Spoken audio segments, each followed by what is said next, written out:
All right, so the first question is, how did you and Graham meet? Okay. I was in between finishing college and apply and start considering applying to medical school. So I was working at the hospital in Miami, where I was living, Miami Beach, um, and we had a circle of friends. And one of the girls that I knew told me that she had been working in a summer camp in Tennessee, and she made friends with this girl from New Orleans, and she invited this young woman to come to Miami Beach and stay with her over the Christmas holidays of that year, which was 1954. And so she said, I had been going with a young woman while I was in college. We broke up. And so I was in between girlfriends. And so I was available. And so the friend said, I know you just broke up with so and so, and you're probably kind of gloomy. Why don't you come take this girl out, while she's here? I said, okay. So um, I called up, and when she arrived, and we met at my this friend's house in Miami Beach, and it immediately struck me that this young woman I met from New Orleans, was quite different than any girl I'd ever taken out before. I mean, she was truly a Southerner. Most of the girls I took out, even though it was in Miami, most of the girls were originally from up north. Most of the Jewish population was not indigenous to Florida. They had migrated down from up north, up in the east. So we went out a couple of times, and I was enjoying her company, and I think we had a good time. And I invited her to go out with me New Year's Eve that year, that Christmas holiday. And so we went out and had a very nice time. And then off she went, back home to New Orleans. And she told me once that she was wondering whether she'd ever see me again, but it was fun while we were together. But I was in pursuit of her. I liked her a lot. And I decided to correspond with her. In those days, you didn't make too many telephone calls. They were expensive. And so we started a correspondence. And, it got, I think we both really got more and more interested in each other. And she suggested that maybe I could get a job at the same camp that she's been working at up in Tennessee during the summer vacation. And we get to know each other better. This long distance relationship was, hard to evaluate. So lo and behold, the woman that ran the camp came around to Miami looking for campers and staff. And I was interviewed by her, and I got a job that summer at that camp. And so that was wonderful because we saw each other every day. And by the end of that summer, it was obvious that this relationship had gotten quite serious. So that's how we met, in Miami Beach, through a friend of ours who we still are in touch with, and whenever she comes to Atlanta, we see her, and we've remained good friends all these years. That's nice. And so you said like she kind of seemed different to you. Like what kind of like what struck you, and what do you love about Graham? Well, she was smart, and funny and attractive, and I, she just had a way about her.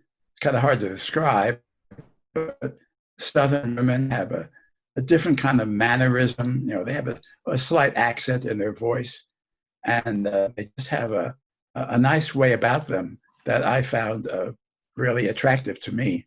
And and she had a nice family from what she told me about her family, and so I was captivated by how she was. She was.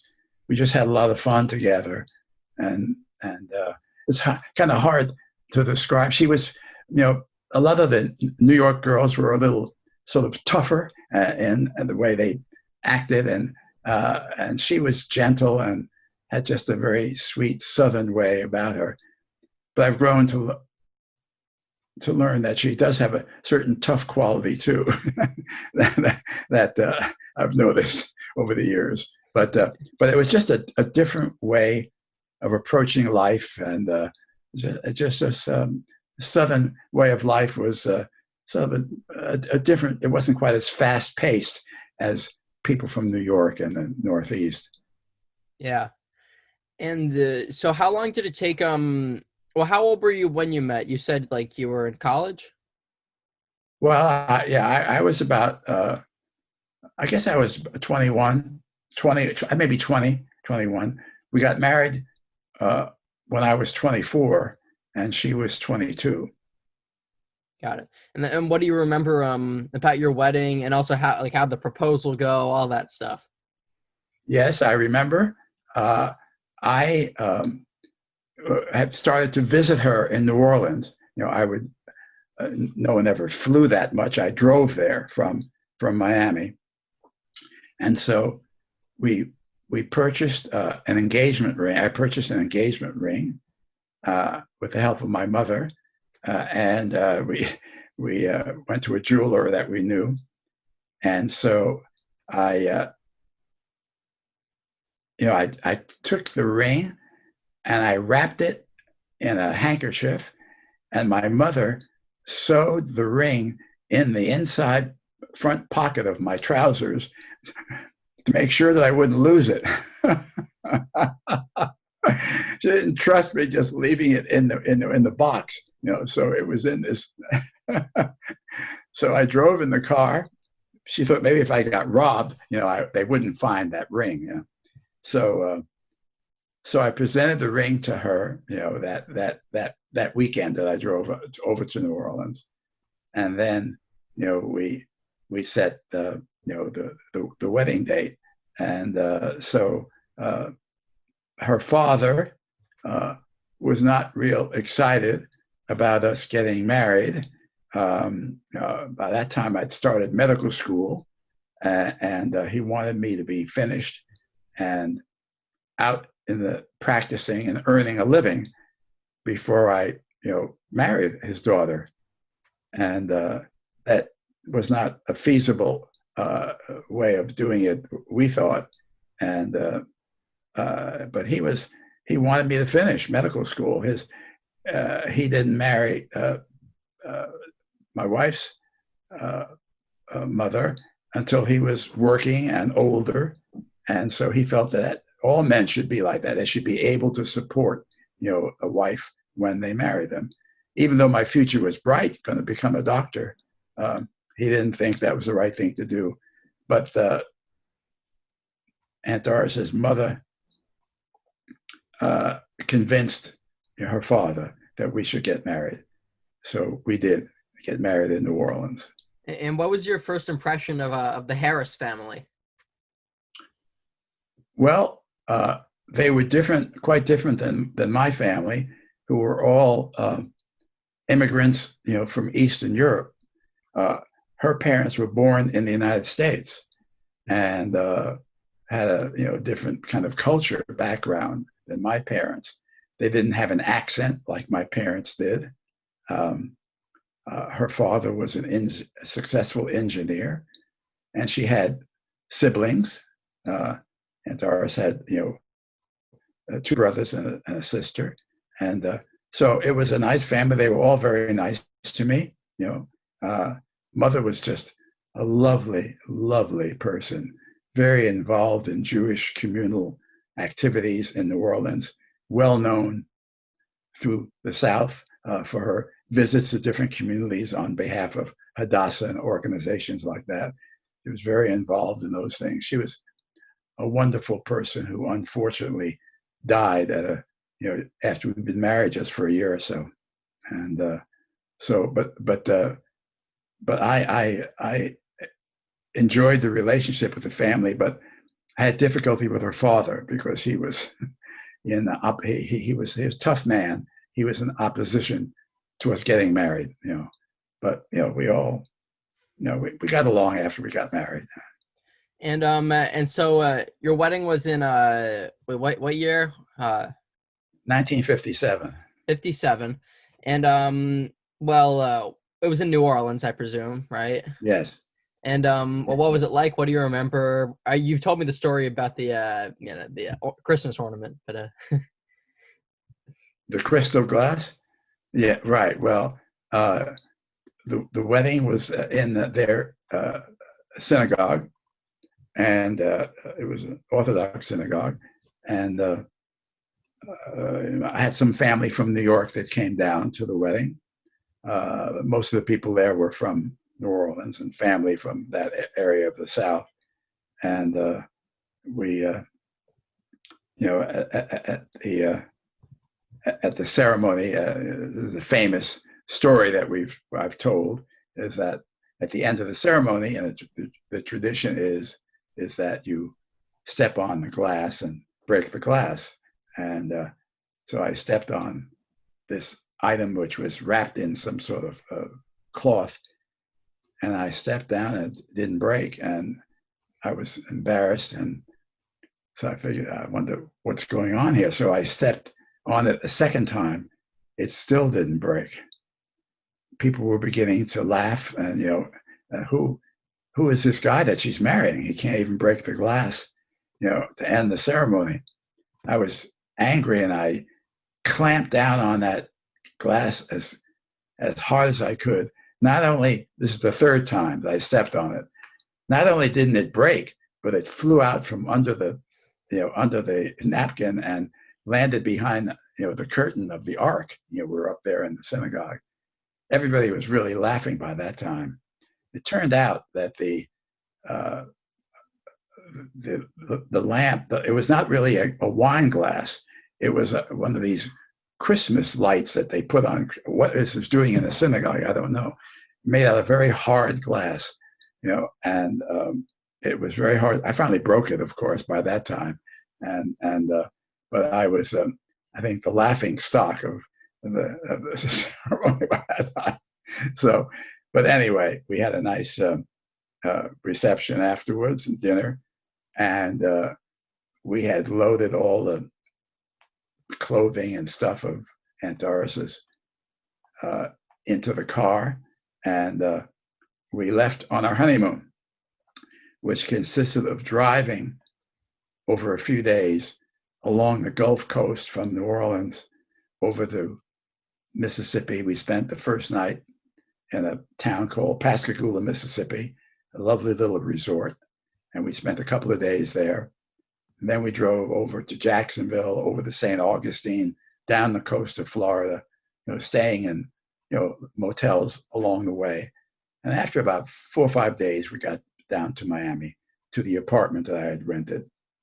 And then I, started back to school, to medical school after the class started. And Aunt Doris got a job as a social worker, and she worked while I was in school. Yeah. And so so you and Gran had Aunt Marcy by what year?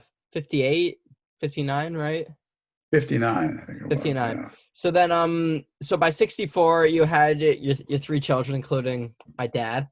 And Right. I wanted to know what was your relationship like with them when they were younger? Like, what you try to teach them, and what was it like? Well, we taught them and wanted them very much to know the traditions of Judaism, and so we had a kosher home. Gran always, we always had Shabbat, and she lit the candles. We had a very nice Shabbat meal. So by example, we wanted them to understand what it was like to live a traditional Jewish home. And so that was of great importance. And then, when we went to services, we belonged to a conservative synagogue in Miami. We took them, to services with us.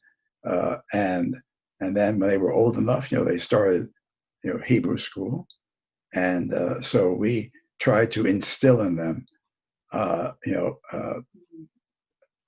the principles of Judaism and the importance of ethical living.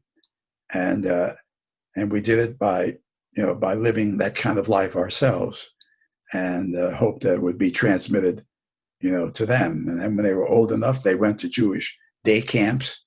Then they went to sleepaway camps, and they benefited a lot from those experiences in Jewish camps, made friends that many of them were lifelong friends. And that's the way we raised them.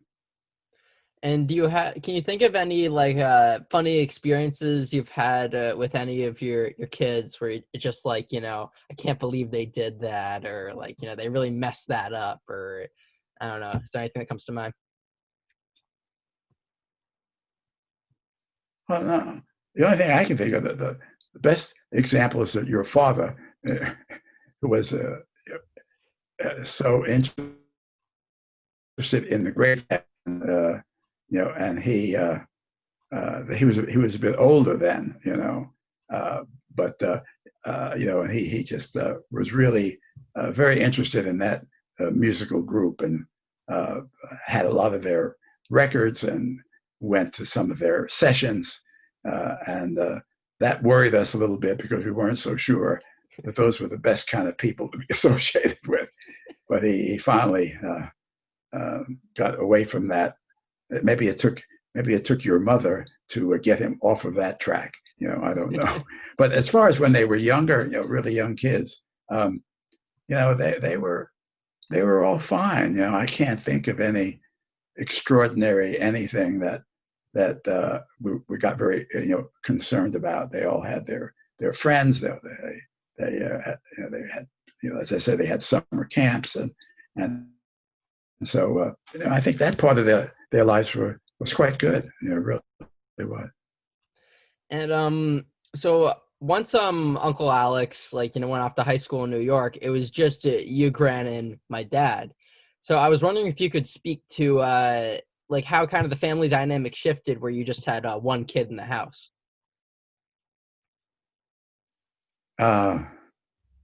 Well, we, we were always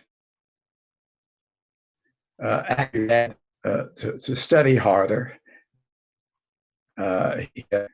He listened to a lot of those Grateful Dead records, and we were he was the only one that we were focusing on. So that probably created some tension because he was the focus of our of our wanting him to excel in school and work hard, and he was very interested in sports, and he would finish his homework awful quickly. We thought in order to be able to listen to a sports event on the radio or watch something on TV, and so there was a bit of conflict there in wanting him to study hard. And eventually we sent him to school. And Wait, what did you say? You cut out. What did you say? I said that he eventually left public school and went to a Jewish day school, the Hebrew Academy, and then Yeshiva High School.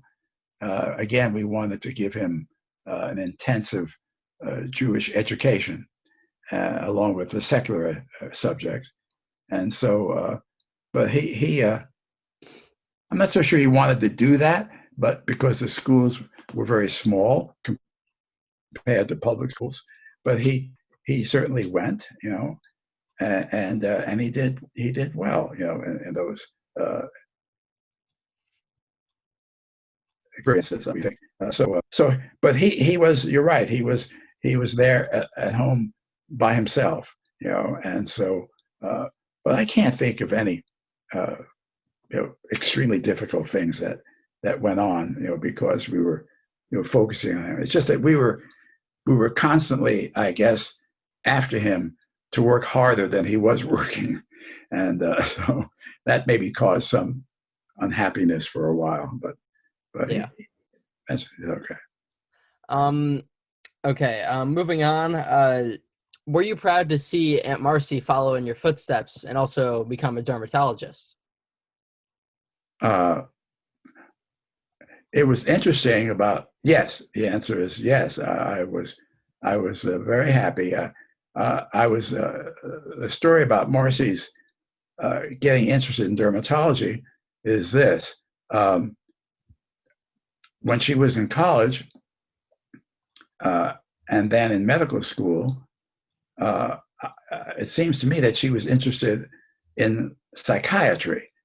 And that's what I thought she was going to do. And then we never really questioned her about which career she was going into. That was her decision. She did come, when she was in Atlanta, she did come to a couple of dermatology conferences with me over at Emory University. But she never asked me an awful lot of questions about what it was like to practice dermatology or anything. So when the day came for her, what's called matching, when you find out what program you got accepted to, she called us and said, I got accepted into a dermatology residency at Albert Einstein Medical School. That was the first we knew that she even had applied to a dermatology residency. She kept it secret for some reason or other.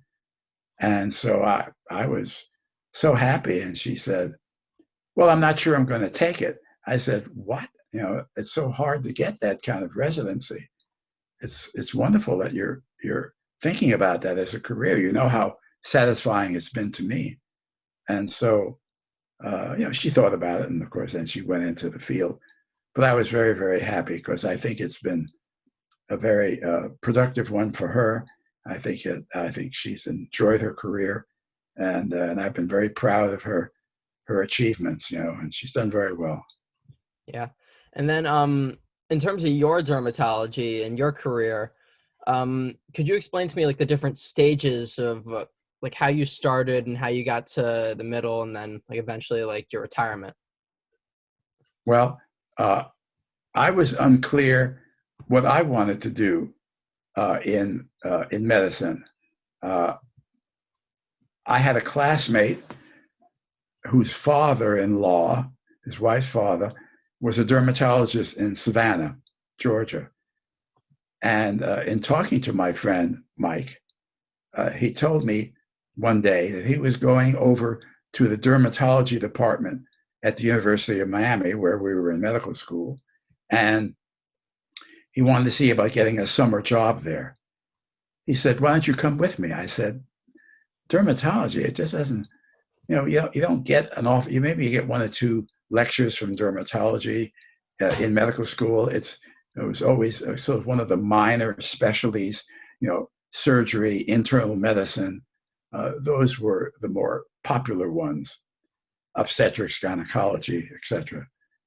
So I said, well, I'll go with you, but I don't know, it just doesn't sound like that's so interesting. Oh. So I went with him. And Dad, just want to say hi. I got to go to a meeting. Hi, Dad. How you doing? You like getting my haircut, you see? Yeah, I see that. How did you get that done? We got a razor. Borrowed clippers. Friends. Well, both Mom and I went to a barbershop. Yeah, I know. Yeah, we were very careful, but I hope we did the right thing. I hope so. Well, enjoy your talk, Dad, with Eli. Yeah, I'm enjoying it. Okay. Good All to see right. you. Love you, Dad. I'll talk. Shabbat shalom. I'll talk to you soon. Talk to you on Okay. Sunday. Yes. Sunday night. You have the link? We'll send it again. Yes. Yeah. I think we have it, Wayne. Okay, great. All right. 8:30, Tom. 8:30. 8:30 Sunday, Yep. right? Okay. Thanks. Talk to you Okay. later. Man, nice cameo from my father. Yeah. Anyway. So I went with this friend to the Department of Dermatology. I saw what they were doing there. The professor was a very dynamic investigator and research person, doing a lot of interesting things. And I said, gee, and he offered me a job for the summer, with being paid, and kind of work with one of the professors there. I think, well, why not? They are here.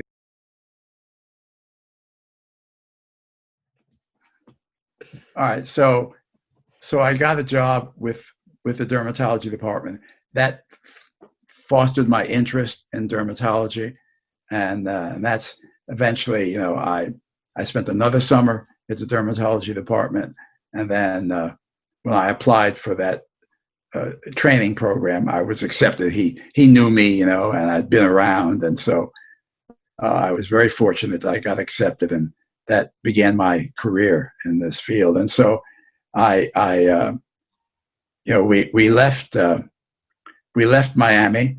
I had most of my training in dermatology at the dermatology department in Miami. Gran never liked, Florida, never could adjust to it. And so we compromised, and I decided I would take my last year of dermatology training in Atlanta, where her sister, Aunt Roz, lived. And went up there. I got interviewed there, and I got accepted there. And then we moved to Atlanta, where I practiced, dermatology for over 50 years, and had a great career, loved it, and very grateful to be able to be so fortunate to do what I did. And then had some back issues, had to have back surgery, which kind of forced me to think about maybe retiring. And that's what I did, about almost 4 years ago, retired after a very nice career. Yeah, it was long and fruitful and prosperous, right? Absolutely. And so okay. Now we're gonna get into what it's like for you being a grandparent. So you became a grandfather in 1988, something like that. That's when Elisheva was born, I think. Yeah. The late 80s. Yeah. So, you've been around for a while. And so what's it been like to watch your family grow from just you and Gran to now, 30 plus people? Yeah. It's just amazing, when I saw a picture that we had taken at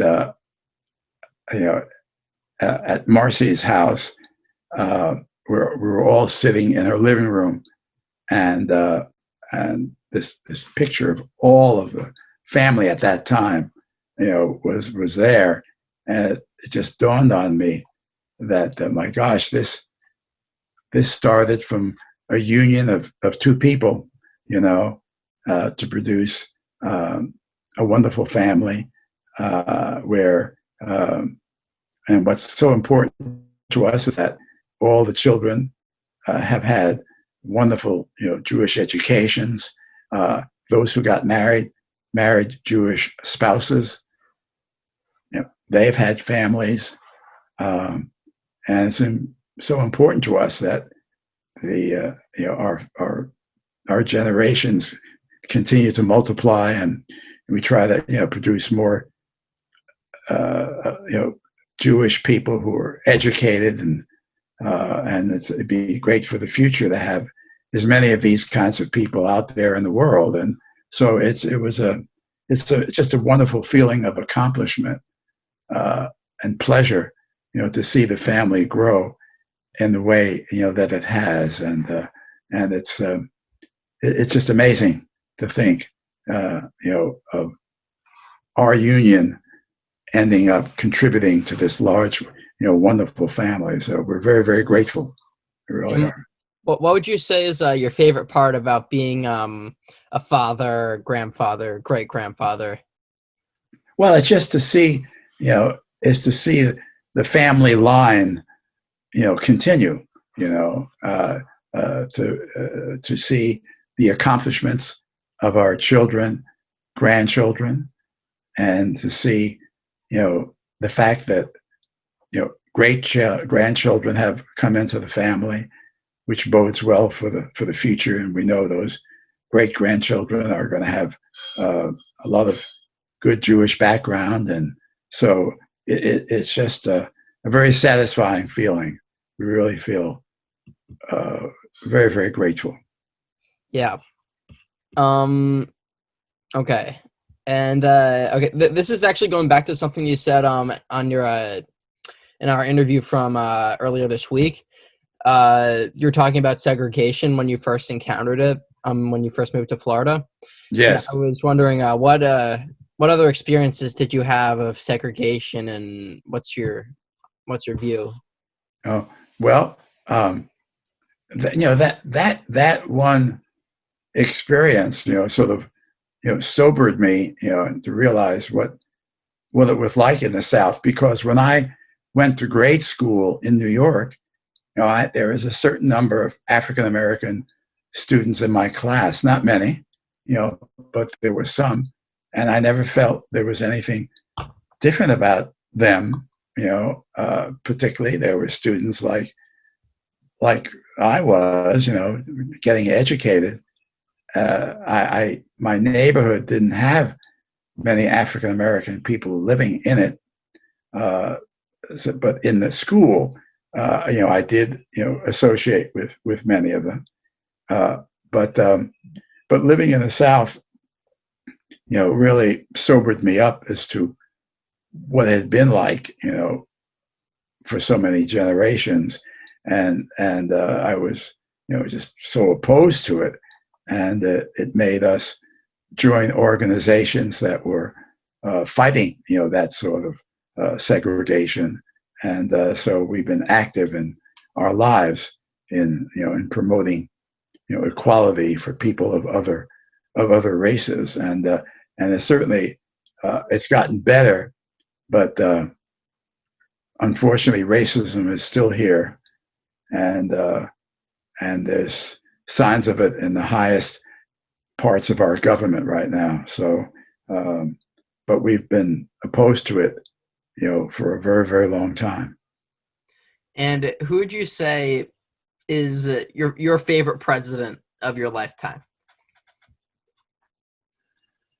Favorite president of my lifetime? Well, I look back, and I think that when Barack Obama became president in the recent past, I was so encouraged by the fact that the country elected its first, African American president. I felt, gee, maybe the country is on the right path. He was certainly he wasn't perfect, but he tried his best. He was so eloquent whenever he spoke. I admired the content and the way he delivered his messages. And I thought it was such a breakthrough that I was hopeful that this was a sign of good things to come. But unfortunately, it looks like we're going in a backward spiral now in some ways. And I'm not so sure about when that ever will happen, that things will be equal for people of color, and and when they will be uplifted. So, but I'm always hopeful, but right now these are difficult times for racial equality. Yeah. And what do you remember about when we put a man on the moon? Put a man on the moon? Yeah, the summer '69. Yes. I remember where we were. We went to a colleague's, a doctor that we knew invited us to come to his house and to watch this event. And it was just so thrilling, to see this happening, that it was just a marvel to watch, to think that science and engineering and were able to, manufacture spaceships that could, reach the moon and have a man actually step off the ship and walk on the surface of the moon. It was just an incredible experience. It was just so exciting. So we really, I'll never forget, where we were and the feeling that I had, that all of us had in the room. There were a number of us sitting around watching this, and it was amazing. And this is also just one of the milestones. Like, ask where you were. Where were you when you heard about Kennedy? When I was doing my internship at the VA hospital in Atlanta.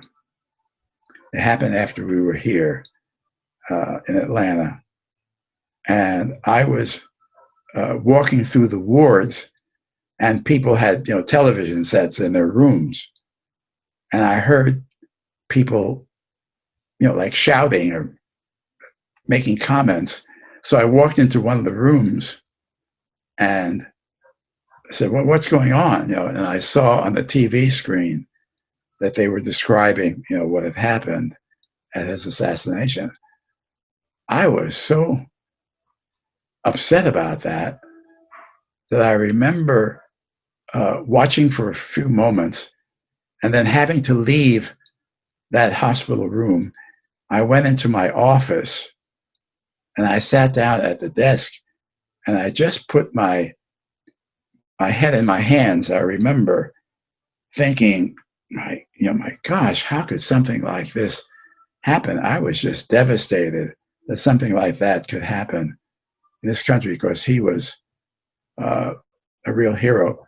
You asked me earlier, who did I think was the president that impressed me the most? I mentioned Barack Obama because I thought he, for a black man to become president was such an amazing experience. But as I think back, I think I admired, JFK for what he represented also back then. He was definitely one of my favorites, probably at the same level as Obama, but for a different reason. But that's what I felt that day when he was assassinated. I just couldn't.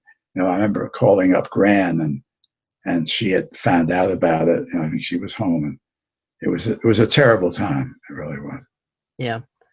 And I was also wondering, you were telling me last time about how Uncle Norman got denied from the Army because he had flat feet. And Yes. I was wondering, did you ever get drafted, or were you exempt? That's a good question. I had an Army that I was during the Vietnam War. I was called for a physical. I was not yet a doctor. I was nearing, I think, the end of my senior year in medical school. So when I went to get the physical, they noticed that I didn't have good vision in one of my eyes, which has been a deficiency that I've had ever since I was a young person. It was never able to be corrected. It was some neurological condition where my vision is not able to be corrected to 20/20 in my left eye. It is 20/20 in my right eye with the glasses, but not the left. So they sent me to an eye doctor, and he examined me, and he knew, he was able to understand that I'd had this condition, and made some notations.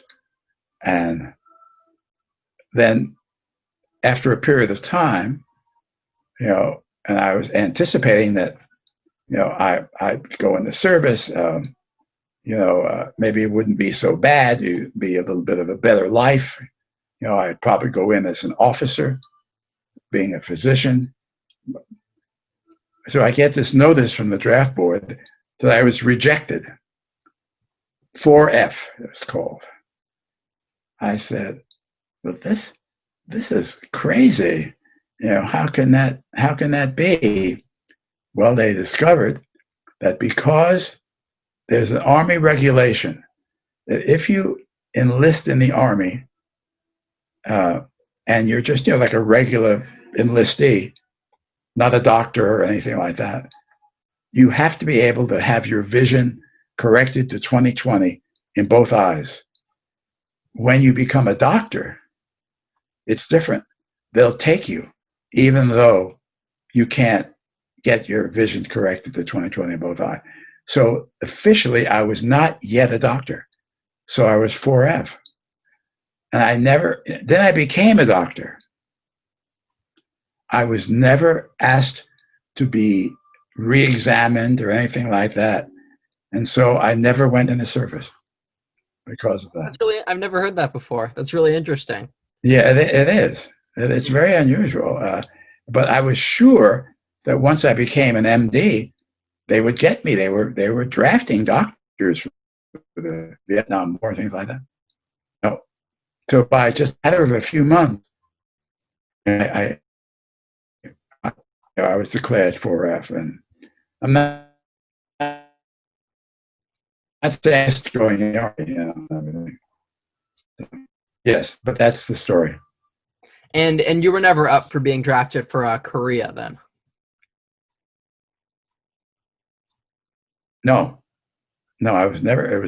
They must have just, my file just got put away, I guess, and they never kept the file. Maybe they never noticed the fact that I was in medical school. If they'd waited 6 months or so, I would have been a doctor. They could have called me again, but something happened there, and my record just got put away, I guess, and I was never ever called again, ever. I see. So my next question is, obviously now that everything has really, like, especially in the last 20 years, technology has ramped up, globalization and all that stuff. There are plenty of things that don't exist anymore. So what's something from the past that doesn't exist anymore that you miss, or you wish we still had? Oh, I can't really think of. I mean, technology has just taken over so much of our world. Right off the top of my head, I think it's made things. Technology has made things a lot, better. But I think what I miss to some degree is letter writing. When I was dating her and serious about her, I wrote her every single alert, every. We once. Do you hear me? Now I can hear you. You cut off. Do you hear me? I couldn't hear. I couldn't hear most of that. Now I can hear you. All right. Okay. You hear me now, right? Yeah, I can hear you. Okay. I was just saying that talking about letter writing. Yeah, that I wrote Gran a letter every day of the week. We kept all those letters in our basement, and this that we wrote to each other. And so it's a way of expressing yourself in a certain way. And that's gone by the boards. Now everything is quick emails, this and that. Now you can use your phone. Now you can use Skype. You can use all sorts of things. In a way, I miss the old-fashioned way of expressing your feelings about what's been going on and what your thoughts are.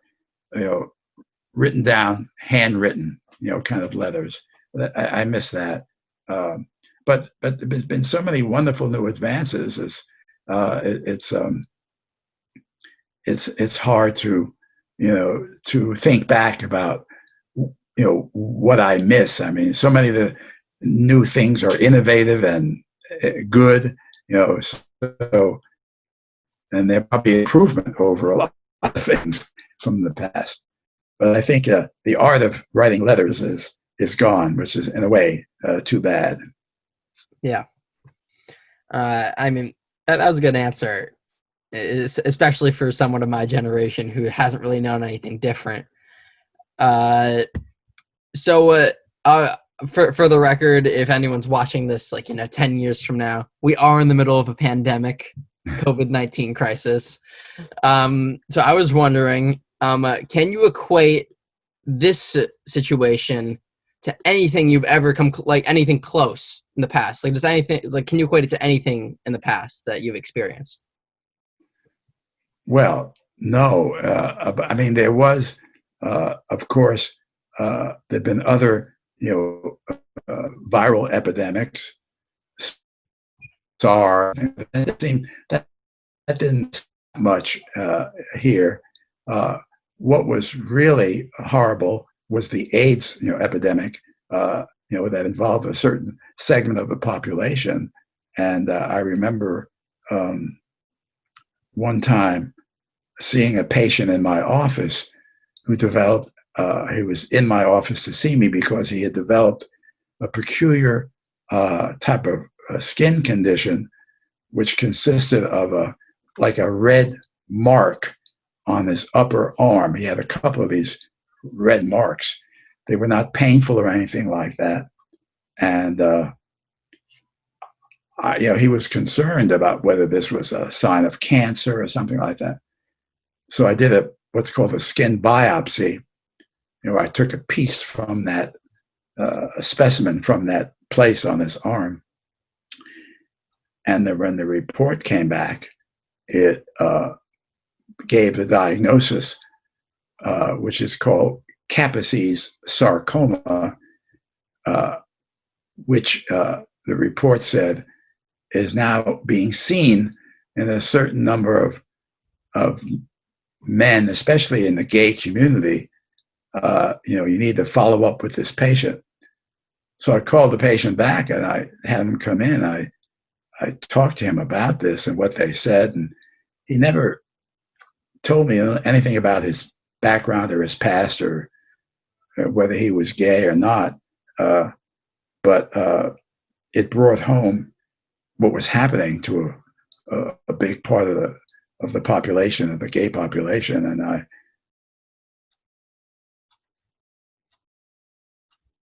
was trying to talk over the years. That's the only thing that in any way was a horrendous time where so many young people who were artists and musicians and others, were dying a horrible death from this, particular virus. Yeah. A lighter question now. What's your music taste like? Oh, I have a wide variety of classic. We have tickets to the Atlanta Symphony, the Atlanta Opera. We like opera, and just really appreciate the genius of composers like Beethoven, who wrote this amazing music, many years ago. So I like that very much.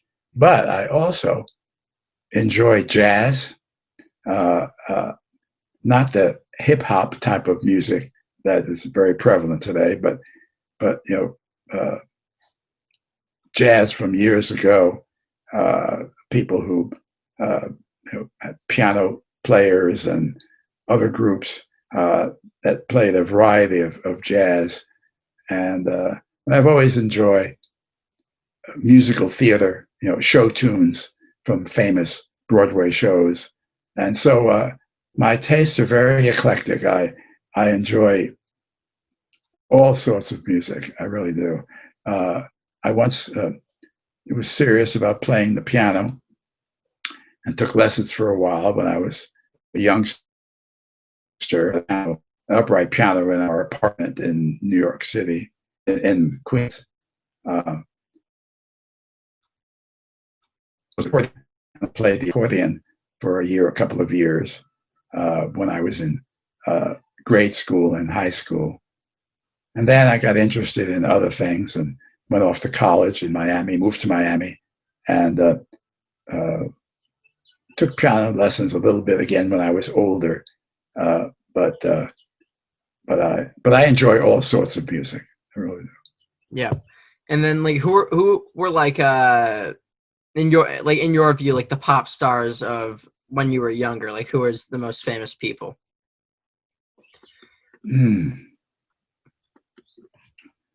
I loved Frank Sinatra's music, the way he delivered his songs.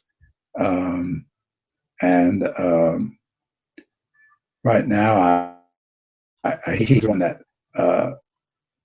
that is the most outstanding of all the pop musical entertainers that I can think of. But I can't think of right at the moment. I can't think of too many more. But he was just an outstanding deliverer of songs, and always enjoyed his music. Yeah. Okay, this one isn't as easy, but what is the happiest moment of your life, aside from marriage and your kids being born? Well, when I think that when I got accepted, to medical school, it was the pinnacle of a path that I was taking. I'd always done well in school, always been, near the top of my class, as far as grades, and to achieve, an acceptance to a medical school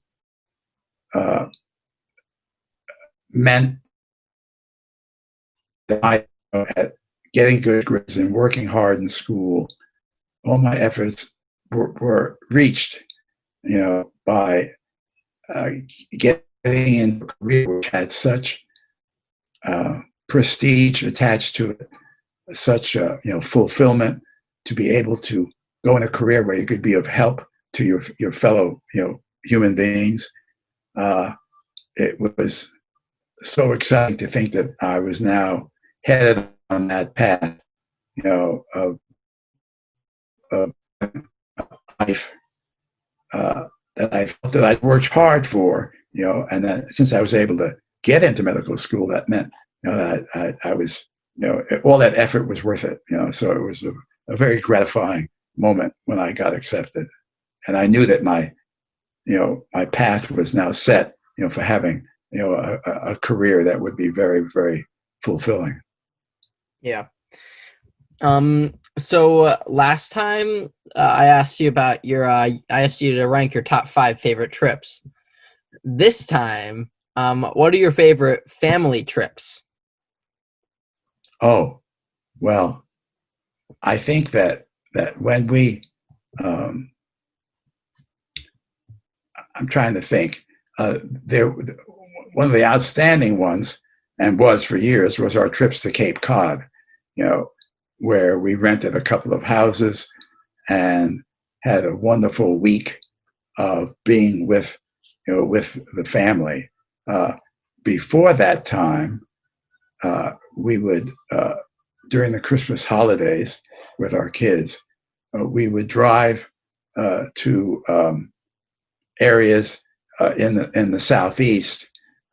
We went to Charleston and stayed at like a bed and breakfast place that was kind of spooky and fun, and so we went there. We also went to Washington, D.C.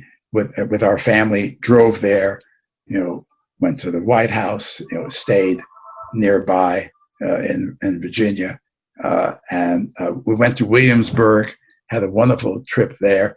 So we took a trip during Christmas vacation, usually consisted of getting in a car and driving to places like Williamsburg, Charleston, things like that. But then I think when everyone was older and when there was a larger family, going to Cape Cod as a family trip we have wonderful memories, of that. Also, one time when the kids were younger, we took a trip on a ship to in the Caribbean. We went to one of the islands in Nassau with our children at that time. I think Wayne was born. I don't remember exactly. And of course, and one time we took a family trip to Israel a long time ago, and went and took everybody there, including your father, to Israel, and had a wonderful trip there, driving around the country, staying at different places. So those are some of the great trips that we took as a family, here domestically and overseas. And what are your favorite parts about going to Cape Cod, and why do you think we kept going back for so many years? Well, it was convenient location for most of the family. People could come from New England or New York. So we were the only ones that had to fly. So it was convenient, and it was just a nice setting. New England, Cape Cod history. It had beaches. It had miniature golf. We had game parlors. Together, it had a nice combination of factors that made it a very ideal place, and so it was very enjoyable going to Cape Cod. And so the house that I remember best is like the big one that was on the lake, and in Brewster. And I'm wondering, how did you find that house? Well, we found all the houses through a rental agency, out of one of the towns there, and maybe it was Brewster, I don't remember. So we dealt with this particular person, a woman, from this rental agency, real estate rental agency, and as the family size increased, we would have to get yet a bigger place, or get two small ones, near each other, and so that's how we got it. It wasn't like the newspaper or anything like that. It was a person who knew the properties, in Cape Cod, and we wanted to stay in that area of the Mid Cape, which had a lot of interesting places to go to and that sort of thing. So that's how those places. Okay. I asked this of my grandmother, and You hear me? Yeah, I can hear you. You hear me now? Yeah. Okay. So I asked this of my grandmother, and now I'm gonna ask it of you. What advice do you have for me and your other grandchildren? That, like, just like a little nugget. Advice about what? Well, I guess life advice, just like, something like, you want us to know, you want to tell us. I don't know. Well, I would just say, take advantage of the education you've been given, and realize what a gift it is for you, to have an education of this type that you're getting. That you will not have any student loans or anything like that. So you're very, very fortunate. So that's why I say, and I think you will be serious about your studies as you head toward a career, and when you start dating, try to keep it with Jewish girls, and let's not run into any problems of what's happening so much with assimilation or mixed marriages and this and that.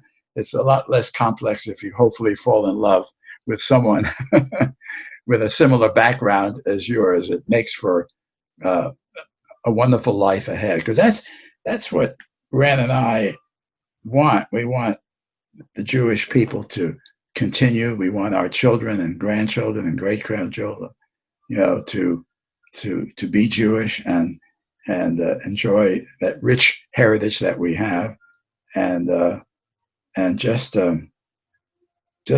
do well in school, have your fun too, but really be serious about your, which I'm sure you will be, and hopefully you'll have a great future. That's good.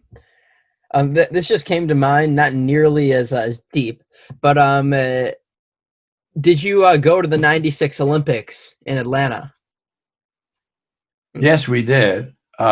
We actually, they asked us, they asked people to host families, and so we did host a family from up in the Northeast somewhere. I've forgotten where it was. And their son was in the fencing competition. He was a fencer. We never actually met him because he stayed in the Olympic Village, which was downtown in Atlanta. But the parents stayed here with us for 2 or 3 days while he was in competition. They hardly were here. They slept here. I think they had one meal with us. They were Jewish, as it turned out. So we that was an interesting experience. Also, it was very hard to get tickets to it. Well, it was all by lottery. So we managed to get tickets to one of the track and field events that was held down there. So Grant and I went to one of the events. Also, they had a parade in, so to speak, in different neighborhoods of Atlanta, where someone carried a simulated torch and kind of came through the neighborhoods with a bunch of people. And so they came through our neighborhood, on the main street of Mount Paran, and that was exciting, to watch, all of those people passing through the neighborhood. It was a lot of excitement. It was really a tremendous amount of fun. But we only got to see one thing in person, which was fun. But we had a very, very good time. We really did. Okay. Oh my God. Oh yeah. So it's about here's the hypothetical. It's going to be about 50 years from now, or even like 100 years from now, and someone says Martin Goldstein. What do you want them to say about you? Just say he was a successful parent and grandparent who had a wonderful career and in the field of dermatology, who enjoyed living the Jewish tradition, who, with his wife, traveled extensively all over the world, who was a person who enjoyed the culture of life, and just was very, very fortunate to have lived, when he did, and to be able to see his family grow, and had a very satisfying life.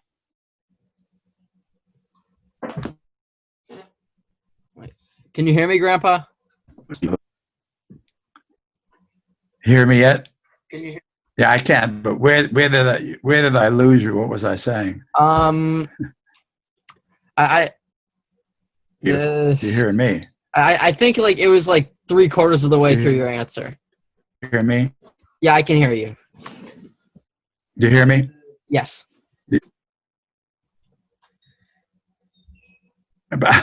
but well, what I was saying that I wanted to be remembered, about that, that he considered himself having a successful life as far as raising a family with Jewish traditions, and had a successful career. Had a wonderful marriage, a wonderful partner, and traveled extensively. Enjoyed life, enjoyed culture, and had a very successful life.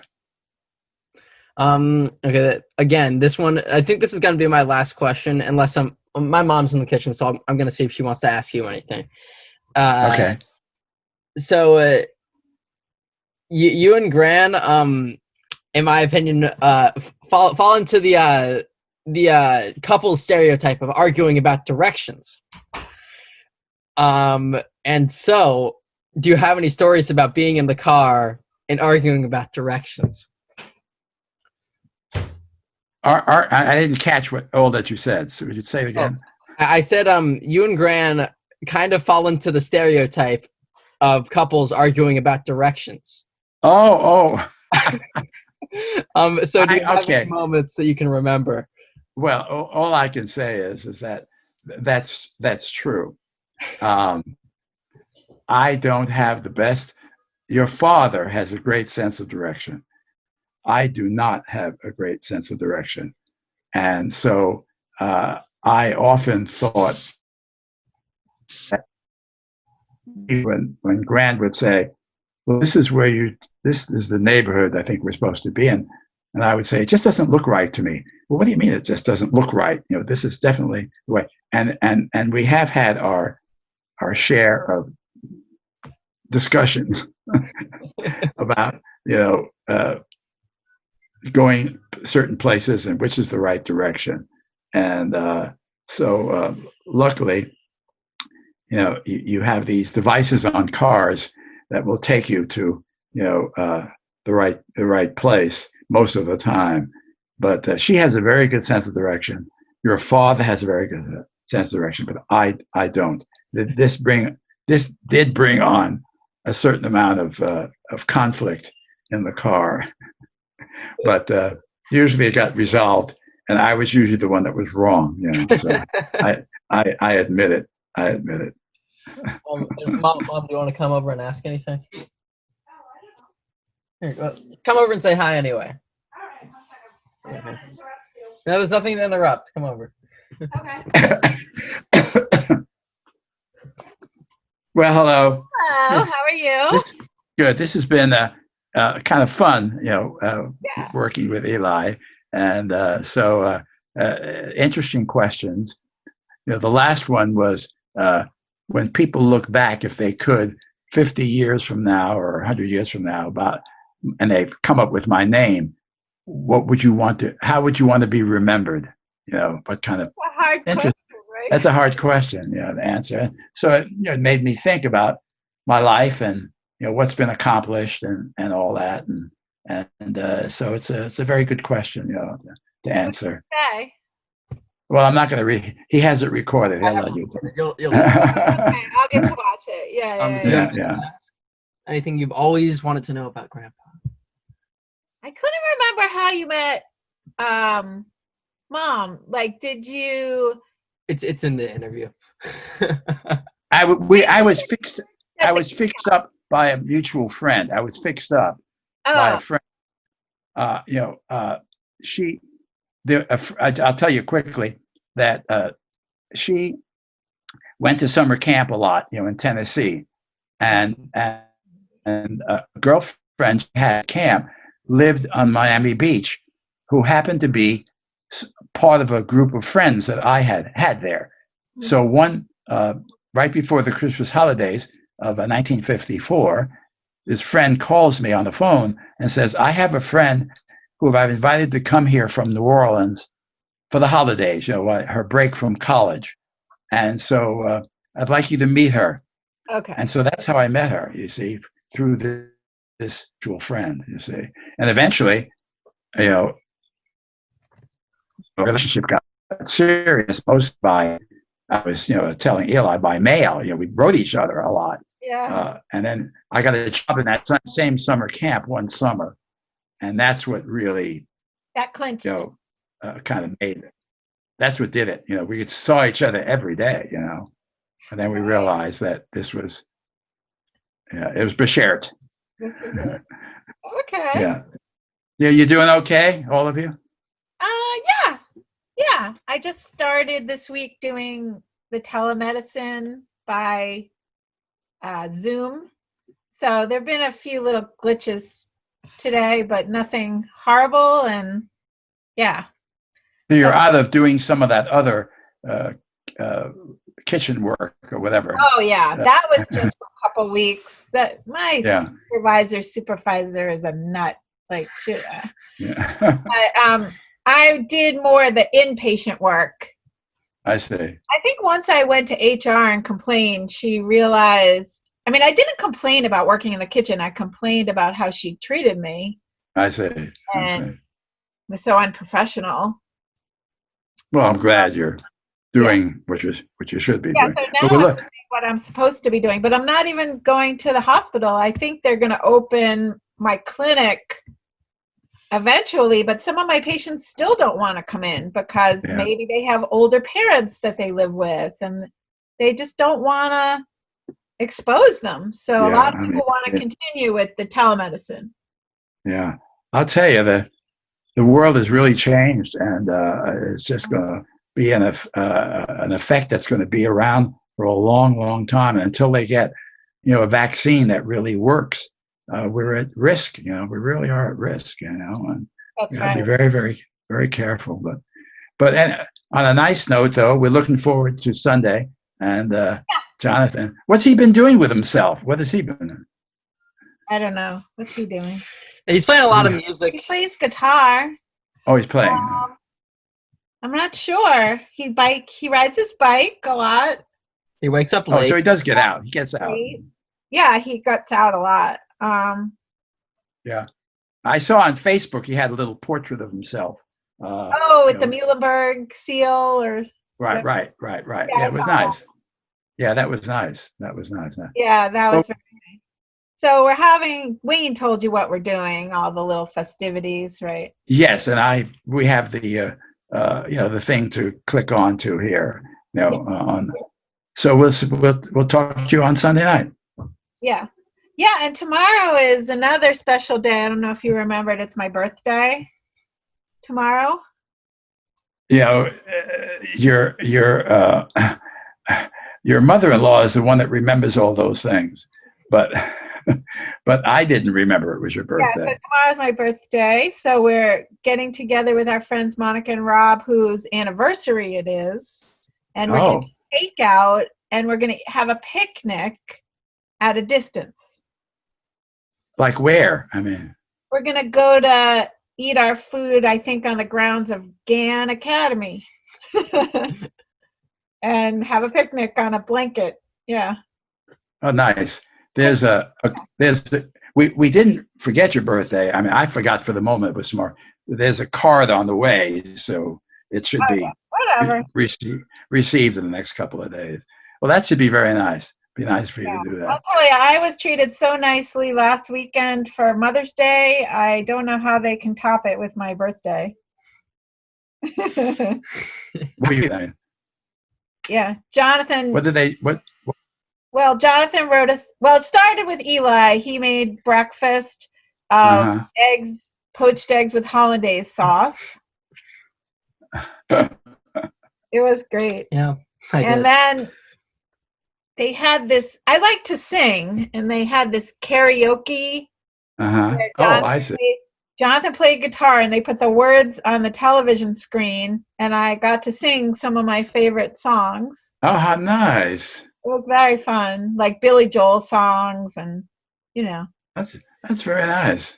It was so creative and honored what I like to do. It's fun. That's very, very nice. That's very nice. And Jonathan composed an original little ditty that he sang. We can show it to you. It was so cute. There's a video. We'll send it to you. Good. Wait just a second. Let me get Grant. Wait just a second.